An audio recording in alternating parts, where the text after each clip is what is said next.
안녕하세요. 이번 영상에서는 챗GPT를 사용할 때 꼭 해야 할 것을 알려드리려고 합니다. 과연 꼭 해야 할 이것은 무엇일까요? 이 영상을 시청하시는 여러분이 개발자, 취준생, 박사, 석사, 학생, 아님 스타트업을 생각하시고 있다면 이거 하나만 잘 아시면 챗GPT로 현재 하시는 일에 큰 도움을 얻으실 것입니다. 우선 제가 말씀드리려고 하는 이것은 바로 요약 번역입니다. 지금까지 나온 인공지능 연구로만 봐도 요약이란 것은 쉽지 않은 것입니다. 일반적인 수학이나 계산과 달리 요약 서머라이제이션은 언어의 복잡한 구조와 내용을 다 인식하고 사람이 이해할 수 있도록 하기에 인공지능에서 특히 어려웠습니다. 예를 들어 박사나 석사 프로그램에서 읽는 논문들만 봐도 내용이 무척 깁니다. 그래서 요약할 내용도 많고 전문적인 단어들이 나오면 요약하기가 복잡합니다. 그래서 어떻게 정보를 간결하게 줄이고 불필요한 정보는 어떤 것이며 생략할지 결정하는 게 쉽지 않습니다. 요약처럼 어려운 것이 번역입니다. 번역의 어려운 점은 일반적으로 많은 정보가 영어로 나와 있고 영어는 다른 언어들과 달리 규칙도 종종 바뀌고 특히 개발자분들이 보는 코딩 관련은 더더욱 어렵습니다. 또한 취준생분들 중 영어 공부를 하시는 경우에도 챗GPT를 사용하시면 여러분에게 적절한 지도와 가르침을 받으실 수 있습니다. 한마디로 표현하면 챗GPT를 사용하시면 여러분이 필요한 요약과 번역을 할 도우미가 생겼다는 것입니다. 요즘 나오는 뉴스나 영상들에서는 마치 챗GPT가 사람들의 일들을 대체할 수 있다 이런 말이 나오는데 그건 아직 현실성이 떨어집니다. 더군다나 직접 여러분이 하는 일이나 공부에서 도움을 얻으려면 그 일을 대신해주는 인공지능보다 어떻게 하면 더 효율적이며 시간을 절약해줄지 생각하셔야 합니다. 이 점을 꼭 말씀드리고 싶은 게 아직까지는 챗GPT가 대신 연구를 해주는 것도 아니고 직장에서 일을 처리해주지는 않습니다. 물론 미래에는 사람들이 하는 일들 중에서 대신하는 면들이 있겠지만 아직은 도우미로 생각하셔서 특히 요약과 번역으로 사용하세요. 그렇다면 본격적으로 챗GPT를 사용하는 것을 알려드리겠습니다. 일단 복잡한 것일수록 처음 질문을 한국어로 입력하고 영어 번역을 요청하세요. 그 이유는 챗GPT가 아직까지는 영어가 답변이 더 길고 정확하게 나옵니다. 따라서 어떻게 하면 프론트엔드 개발자로 취직하나요? 라는 질문을 하고 싶으시다면 질문을 어떻게 하면 프론트엔드 개발자로 취직하나요? 영어로 번역해주세요. 라고 해보세요. 제가 한 경우에는 How can I get a job as a front-end developer? 로 나오네요. 그럼 이 질문을 챗GPT에 입력해보겠습니다. 이렇게 답이 길게 나옵니다. 이것을 복사해서 한국어로 번역해주세요. 라고 하면 그냥 한국어로 질문하는 것보다 더 빨리 그리고 섬세하게 나옵니다. 이 방법이 첫 번째 팁입니다.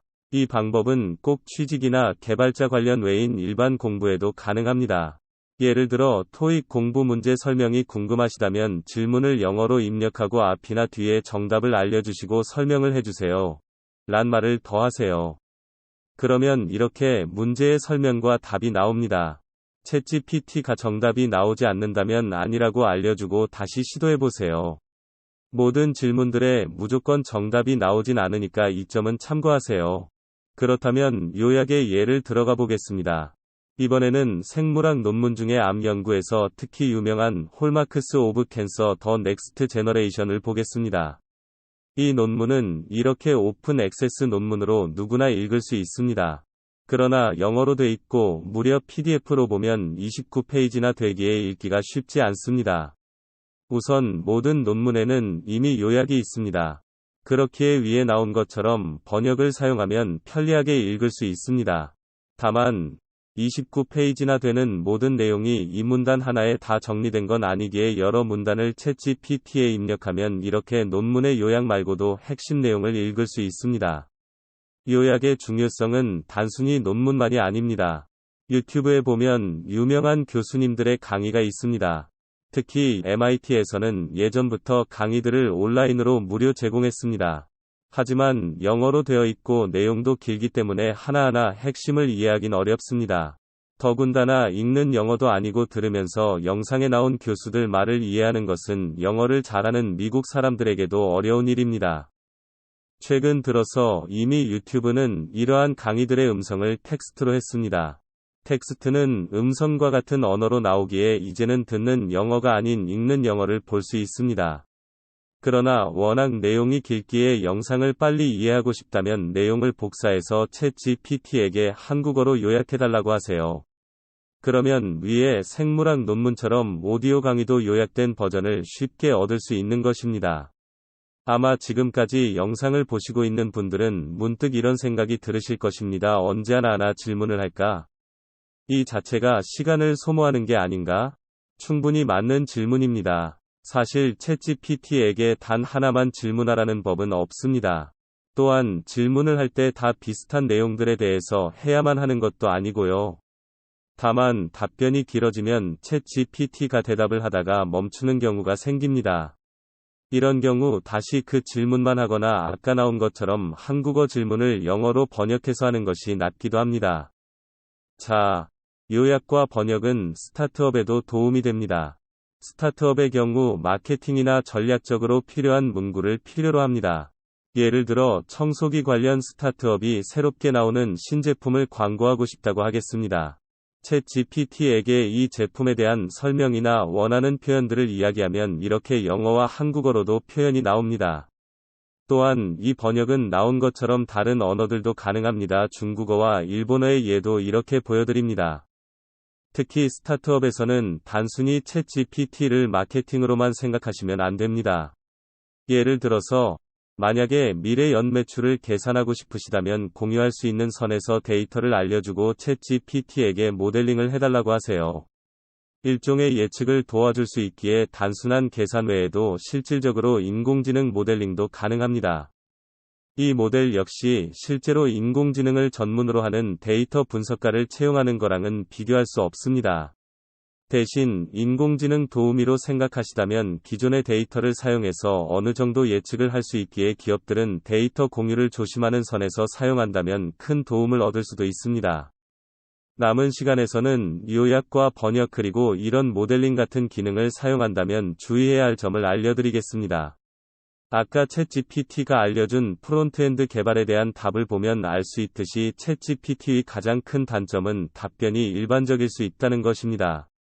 즉, 좀 더 깊은 대답을 원한다면 질문부터 섬세하게 해야 됩니다.